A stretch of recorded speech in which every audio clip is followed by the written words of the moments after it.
Bonjour à toutes et à tous, j'espère que vous allez bien, amis du ciel bleu astrologie. Bienvenue aux nouveaux passants sur cette chaîne. Ravi pour les plus anciens de vous retrouver pour papoter autour de la dernière pleine lune de l'année qui aura lieu dans l'axe Gémeaux-Sagittaire et précisément s'inscrira dans le signe des Gémeaux. Cette période va clore la saison de l'automne et tous les éléments présentés à nous risquent, au fil des jours qui arrivent, de nous amener à revoir ou à rechercher le sens profond des choses. Tout au moins la direction, l'idéal derrière ce que l'on a fait cette année ou derrière ce que l'on nous promet ou demande de faire, ce qui nous est promis. Beaucoup d'entre nous chercheront encore et encore la direction. Et pour peu que nous ayons perdu parfois le sens de tout ce qui se présente, une nouvelle orientation, un idéal plus élevé ou plus adapté marquerait donc notre capacité à dire non à ce que nous ne voulons plus et à ce que nous ne voulons pas de ce qu'on nous demande d'accepter. 2 fois par an, lorsque le Soleil et la Lune s'opposent en Gémeaux et en Sagittaire, notre attention est tournée vers l'esprit.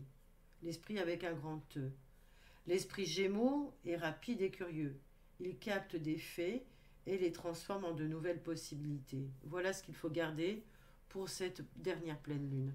Alors nous avons à comprendre d'ailleurs que dans la carte du ciel actuelle, il y a une pleine lune qui est conjointe à la planète Mars dans le signe des Gémeaux. Ce n'est pas rien, c'est assez rare.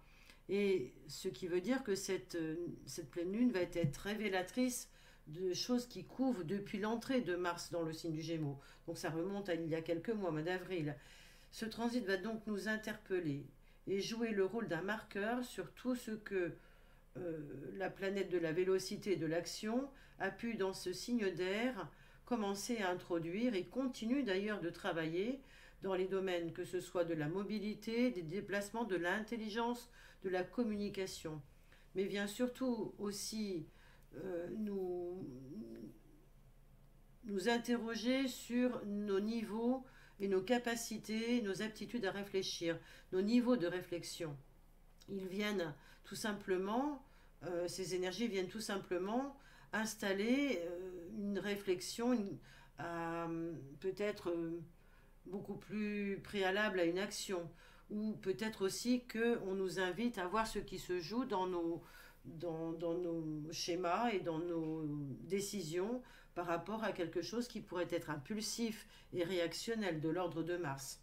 En tous les cas, cette pleine lune va venir nous montrer tout ça et réactiver des choses qui seraient de l'ordre de l'impulsif, de l'ordre du primaire. En même temps que les événements qui se présenteraient à nous pourraient être assortis de cette violence ou de cette réactivité. Alors, sur un plan, on va dire isolé, ou sur un plan individuel, on peut dire que ces aspects donnent un mental vif, toujours stimulé, une curiosité qui bat son plein dans une propension à baigner dans un flot énorme d'informations. On le voit bien avec tout ce qui se passe au niveau mondial et notre place dans le monde. On voit bien que l'environnement médiatique nous submerge d'informations qui se croisent. Il y a autour de nous des paroles et des dialogues qui fusent et qui sont de plus en plus propices soit à l'incompréhension, soit à la discorde, soit à la présentation d'extrêmes. Et bien sûr, qui, dans ce jeu de complémentarité qui cherche à se faire, nous sommes aux mises de joutes verbales, de débats d'idées qui tendent souvent, le plus souvent, à se suppléer à une réflexion de fond qui serait capable, par raison et par sagesse, de nous placer dans une orientation stratégique de haut niveau et digne de notre être-té. Mais il s'agira, en tous les cas, dans cette pleine lune, de voir que malgré tout cela, il y a quand même un piège qui est vraiment devant nous, c'est le piège de la limitation, c'est celui de la fermeture au dialogue et du clivage. Et ce piège-là, il nous est présenté à toutes les sauces en termes d'événements. Donc gardez l'esprit ouvert, chers amis, comprenez que derrière la futilité, les futilités qui se présentent à nous, qui sont odieuses parfois, eh bien d'autres programmes de fond se mettent en place. Vous avez tous comment entendu parler enfin officiellement du fameux NOM, de la nouvelle organisation planétaire, pour ne pas dire autre chose. Voilà. Alors encore une fois, comprenons que cela est possible dans le macrocosme, au niveau des États, au niveau de la planète, dans la régence mondiale et internationale. Et que derrière cela, une volonté politique de renouveler l'organisation de tous les systèmes sociaux, économiques, euh, euh, peut-être aussi tout ce qui peut être culturel en Europe et dans le monde.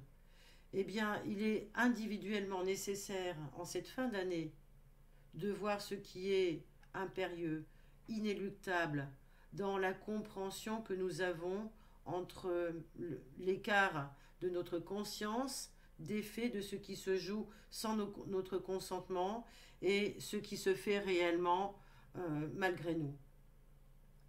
Donc nous serons autorisés parce que peut-être entremêlés dans un brouillard d'informations contradictoires et très souvent mensongères. N'oubliez pas que Jupiter, la loi, est conjointe à Neptune et que Neptune est ici le grand pourvoyeur de choses cataclysmiques.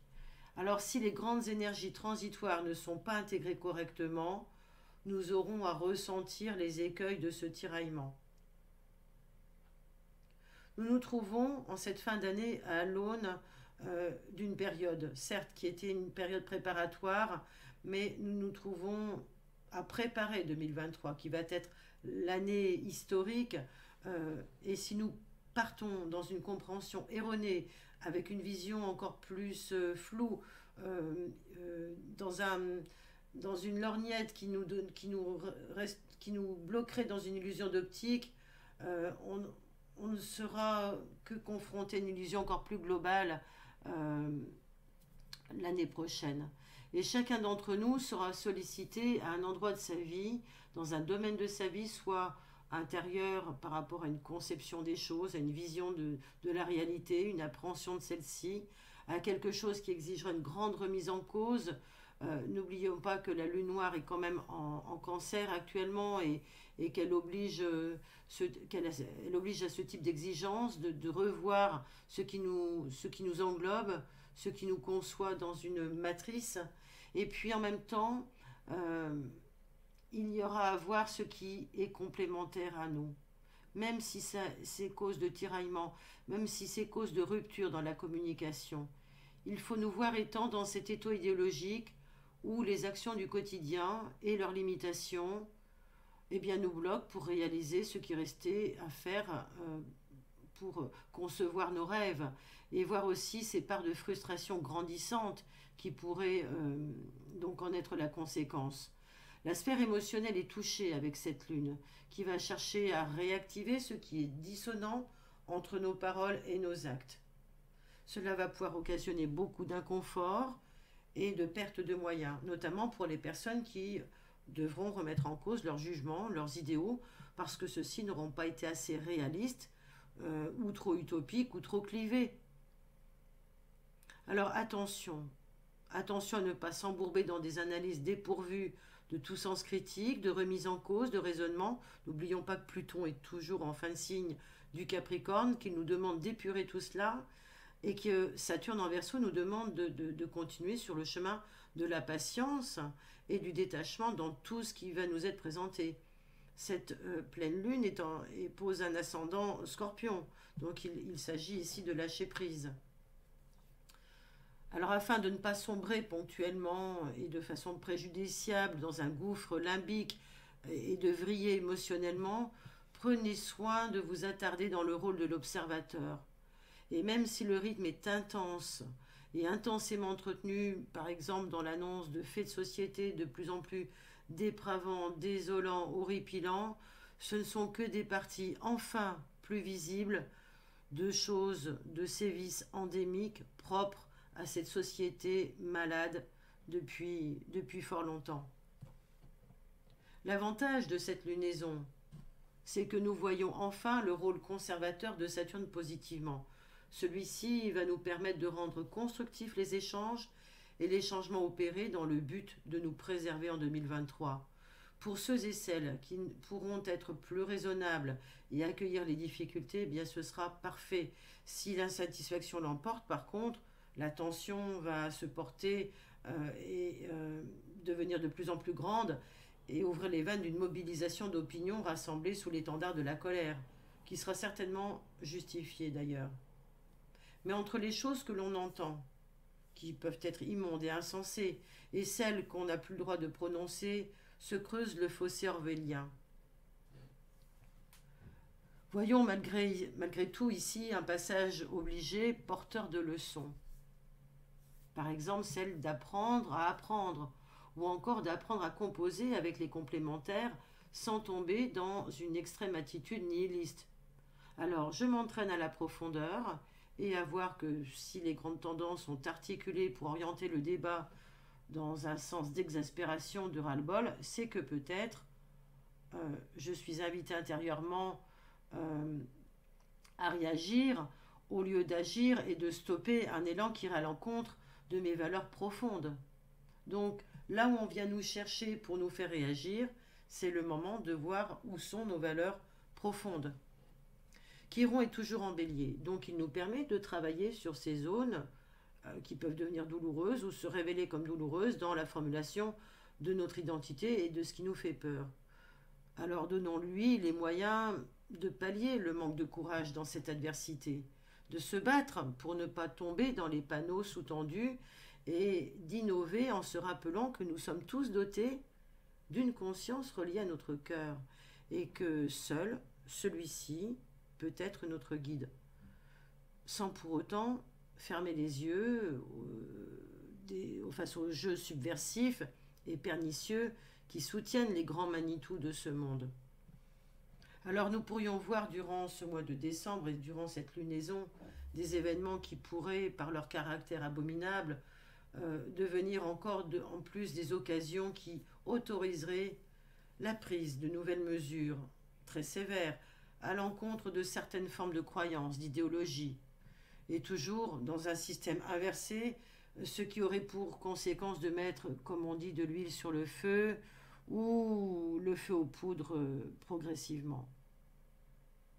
Ainsi, entendons-nous ici et là, ou voyons-nous fleurir sur Internet une certaine forme d'encouragement des mentalités à faire preuve d'une nouvelle forme de civisme dans la dénonciation ou la délation de ceux et celles qui pourraient être perçus comme porteurs de mauvais messages, rapporteurs de théories, de certaines formes de complot, tout simplement des oppositions ou tout simplement des porteurs de santé saine.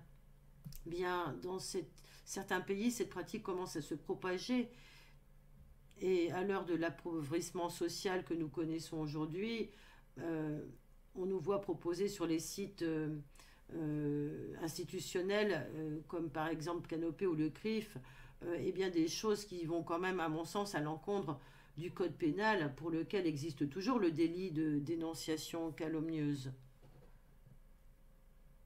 Alors j'en profite pour faire une petite remarque qui n'a rien à voir du tout, mais c'est juste une petite remarque, ou alors qui a tout à voir. Durant la jeunesse, et ceux-ci se reconnaîtront, des Plutons en Vierge, donc des natifs qui sont nés dans les années 60, ces jeunes avaient souvent l'habitude de lancer à leurs parents oh mais ça va, je suis majeur et vacciné. Dans les années 60, 70, 80, ça ne voulait rien dire et tout le monde prenait cela à la rigolade. Alors quand on instille des phrases comme ça, des petites phrases comme ça, l'air de rien, petit à petit, des phrases qui sont peut-être un peu des phrases assassines quand même, on œuvre à la façon d'un Saturne qui va manger ses enfants, mais tout au long du fil du temps, et qui lui n'a pas de temps, puisqu'il est le temps, c'est dans son êtreté. Et ce Saturne-là qui va manger ses enfants va répondre à l'exigence du diabolo qui se cache derrière les détails. Car pour ceux qui savent, le temps n'existe pas, le futur est déjà là et à chaque présent.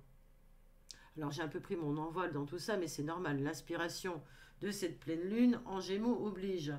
Alors je vous la souhaite très porteuse, inspirante, créative, car cela sera possible pour vous, pour chacun d'entre vous, d'utiliser toutes ces énergies positives. Alors à vous de jouer, à vous de dépasser les attentes de ceux et celles qui pensent encore pour vous et de créer le monde tel que vous le souhaitez pour 2023, malgré les obstacles qui seront quand même présents.